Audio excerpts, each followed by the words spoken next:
Indigenous Peoples Upliftment Lipul Nangasi International Day of World Indigenous Peoples Unit Kamari Lainana Tengbang Creek Kaibida Laiba Children Hope da Lipul gi Thomi Single Lonena President Thokchom Somarendra Nalochingduna Chana Thaknaba Polam Singh Mateng Pangkri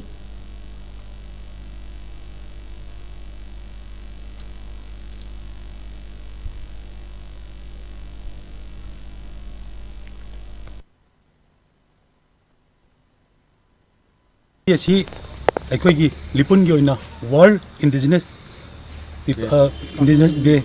Okay, Pangtok na Jen Dance Academy the Pangtok Matunda Tongan Puruki Kambu Sing Latana Adegi Tongan Shio Sugi Leadership Latuna Koi Punna Program do Pangtok or Matunda Ekoi Lansama Mayam Samina Matunda Luina Tadok Matunda Nasi Ekoi KBG Sanapata Leba Yabilengi Zagashida Ekoi Namjaba Kradang Puzarak Laga ꯑꯩꯈꯣꯏꯒꯤ ꯌꯥꯏꯕꯤꯂꯦꯟ ꯑꯁꯤꯗ ꯂꯩꯔꯤꯕ ꯍꯣꯝꯒꯤ ꯑꯉꯥꯡꯁꯤꯡ ꯑꯁꯤꯗ ꯑꯩꯈꯣꯏꯅ ꯉꯝꯖꯕ ꯆꯥꯅ ꯊꯛꯅꯕ ꯑꯆꯥ ꯑꯊꯛ ꯀꯔꯤ ꯈꯔ ꯃꯇꯦꯡ ꯄꯥꯡꯕ ꯂꯥꯛꯆꯕꯅꯤ ꯃꯁꯤ ꯌꯥꯝꯃꯤ ꯌꯥꯝꯗꯦ ꯈꯪꯗꯅ ꯍꯔꯥꯎ ꯂꯧꯕꯤꯌꯨ ꯍꯥꯏꯅ ꯃꯥꯒꯤ ꯅꯨꯃꯤꯠꯁꯤꯗ ꯑꯩꯈꯣꯏꯒꯤ ꯌꯥꯏꯕꯤꯂꯦꯟ ꯆꯟꯗ꯭ꯔꯦꯟ ꯍꯣꯝ ꯑꯩꯈꯣꯏꯒꯤ ꯁꯅꯥꯄꯥꯠꯁꯤꯗ ꯂꯩꯕ ꯃꯐꯝꯁꯤꯕꯨ ꯀꯣꯂꯣꯏꯃꯤꯡ ꯇꯥꯕꯤꯗꯨꯅ ꯌꯥꯏꯕꯤꯂꯦꯟꯗ ꯂꯥꯛꯄꯤꯕꯒꯤꯗꯃꯛꯇ ꯂꯤꯄꯨꯟꯒꯤ ꯂꯥꯛꯄꯤꯕ ꯁꯛꯅꯥꯏꯔꯕ ꯑꯩꯈꯣꯏꯒꯤ ꯑꯣꯖꯥꯁꯤꯡ Secretary President Punamu Lapi Pudumaku for Yavian Tarkuing of Kalitan Tau Kondosari Matung the Som Lapinaba Hanan Hingari.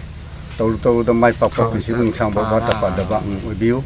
Luna Nako Yavian the Leba, Sapmansu, Masana, and now Mayam Punamusu. Take the guide of Mission Samba, what about the way again. Yavian in 1983, I think Patter Sato Baba would be a minute. The power